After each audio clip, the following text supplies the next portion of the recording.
Good morning, good afternoon, good evening, and good night, wherever you're joining us today at Nkolo Mahadum Wisdom University in this live lecture.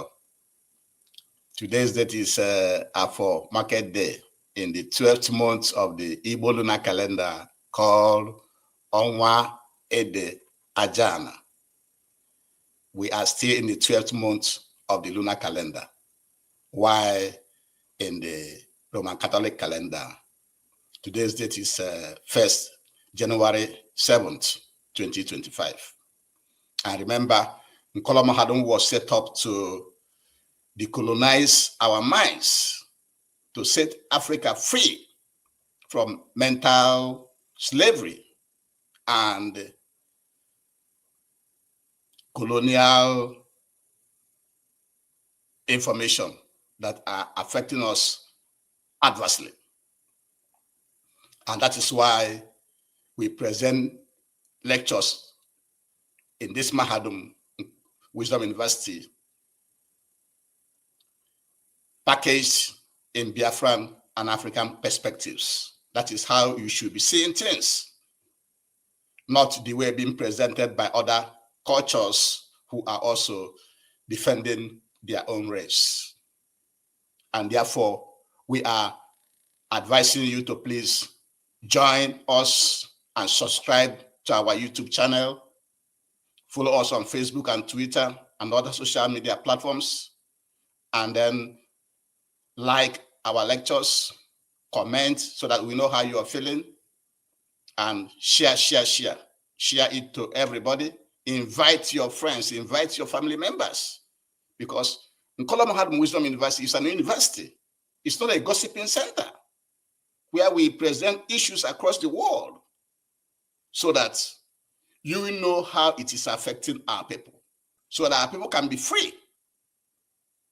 And the title of today's lecture is The Killing of a Teenager by Joseph Enyinnaya, a Catholic Reverend Father, shows that foreign religion is bad, not working for our people, and they should face the reality. The title of today's lecture is that The Killing of a Teenager by Joseph Enyinnaya, a Catholic Reverend Father in Amaimo in Imo State, shows that the colonial foreign religion in our land is bad and not working for our people, and they should face the reality. And this incident, like I mentioned earlier, it occurred on December 31st, 2024. You know, the churches they organize the last day of their year, December 31st, at St. Columba's Catholic Church in Amaimo, Ikeduru local government of Imo State. That was where it happened. That was where the Reverend Father shot this teenage boy to death.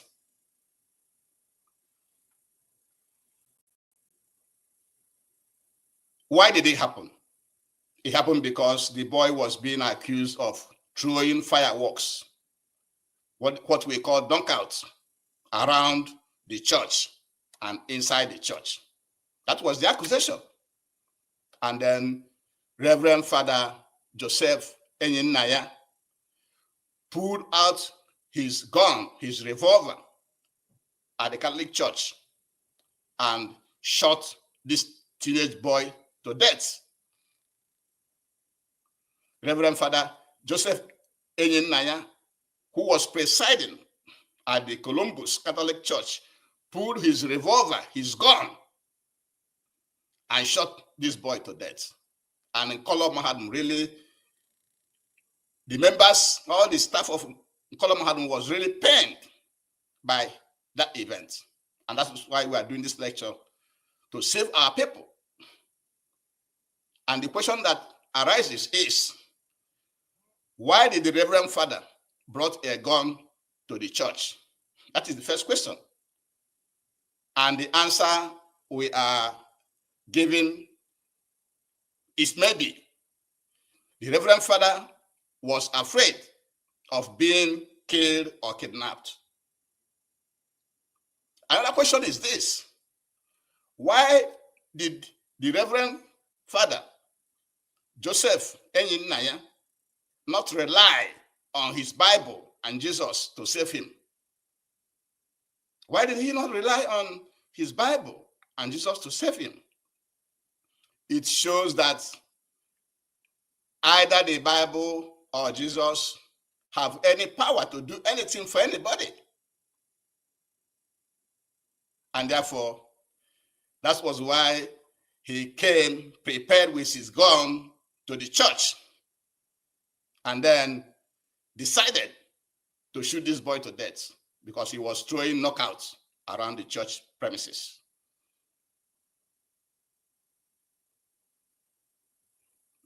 This boy would have been saved if this boy had not left his house to go to attend that midnight service that the church was organizing, where the only thing they give to you in any of their service is to take away your time, take your money away, kill you, or give you false hope. That's what you get. Now, what is the general implication? The general implication is that the Bible and the Jesus and the Reverend Fathers and bishops don't have no power. They don't have any power at all to save anybody or to do anything for you. And we give you some instances to show you that either the Reverend Father or the bishops have any power.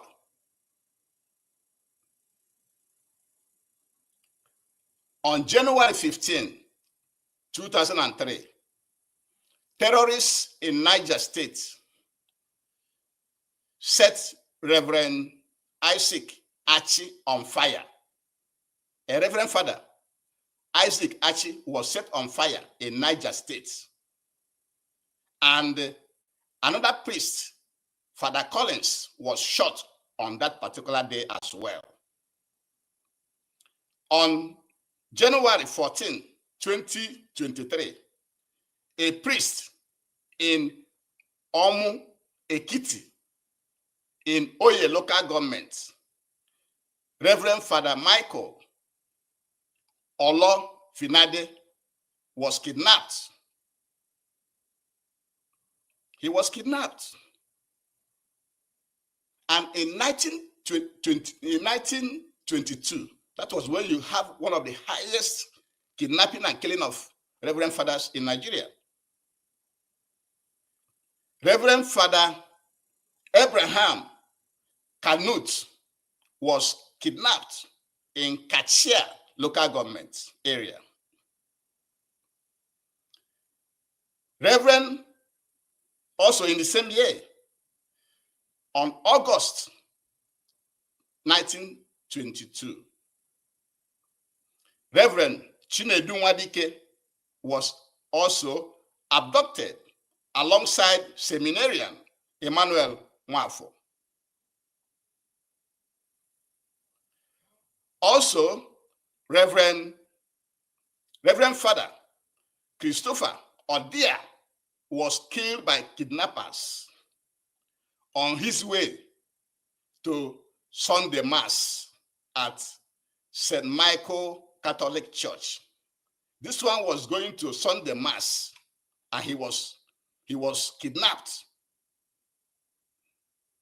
on his way to Sunday Mass. That was Reverend Father Christopher Odia. He was actually killed by kidnappers on his way to Sunday Mass. So if the church has anything to offer anybody, why would the church or the Bible or Jesus allow this Reverend Father who is going to deliver a Mass at St.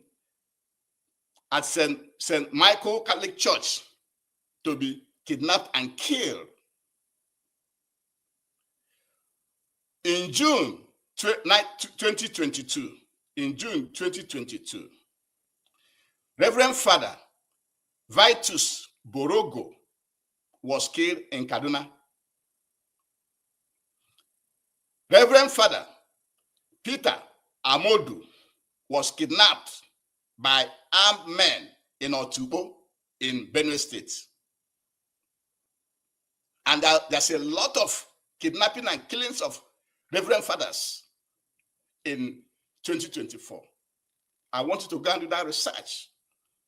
But on December 26, 2024, Reverend Father Tobias Chukwujeku Okonkwo was shot dead by unknown gunmen in Ihiala, Anambra State. And then, on the 30th of December, Reverend Father Emmanuel Obimma,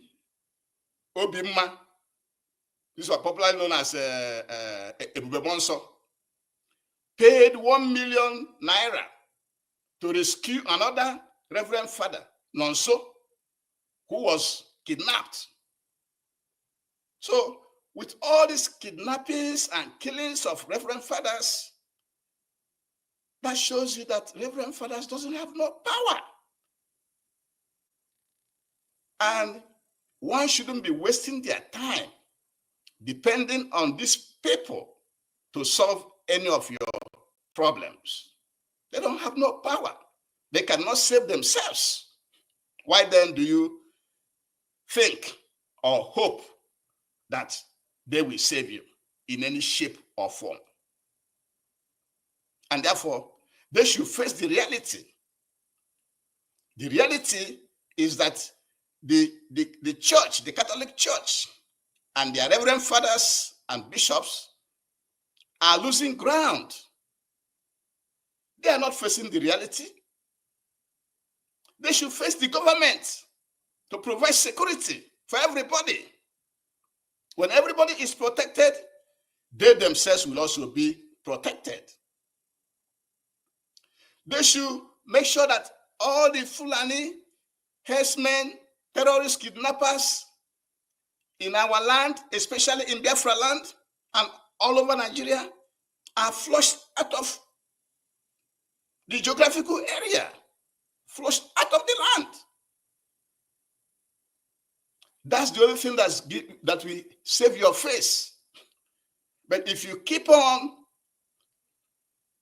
not doing something physically, not doing something tangibly, just like Ibemonso did. Ibemonso rallied the security forces and brought money to save Reverend Father Nonso from the kidnappers. Face the reality. Stop killing our youths. Stop killing our teenagers because they are shooting knockout or fireworks around the church. After all, you invited them to come over there. That's one important things in Colum Hadam Wisdom University want you to know today. That the killing of this teenager by Joseph Enyinnaya, a Catholic Reverend Father, is an indication that the foreign imposed Western religion is bad and not working for our people. And they should face the reality. They shouldn't have occurred on 31st December at St. Columba's Catholic Church. And the name Columbus Catholic Church, if you watch all the names that are given the Catholic Church in Nigeria, they are foreign names. Some of the people, they don't even know.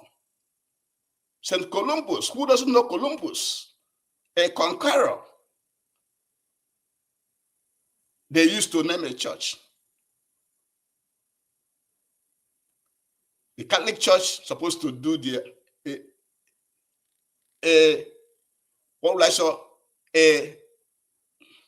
need to reverse some of their ways in our land. It's a call for them to reverse their way in our land. The shooting of this boy is a call for revision. The status quo should not be maintained. And the question is, why did this reverend father brought a gun to the church? Why should he bring a church if he's afraid of being kidnapped and killed? If he's being afraid of being kidnapped and killed, then where is the power? Where is that power in the Bible or in the Jesus or in whatever they are claiming? Where is that power? And you can tell from all the implications that we have enumerated, such as the reverend fathers and bishops which have been kidnapped or killed in Nigeria. There's a lot of them. Reverend Father, on January 15, 2003, terrorists in Niger State set Reverend Isaac Achi on fire and shot another priest, Reverend Father Collins. He was shot. And also on January 14th, 2023, a priest in Omu, Ekiti, Oyo local government, Father Michael Olofinade, was kidnapped.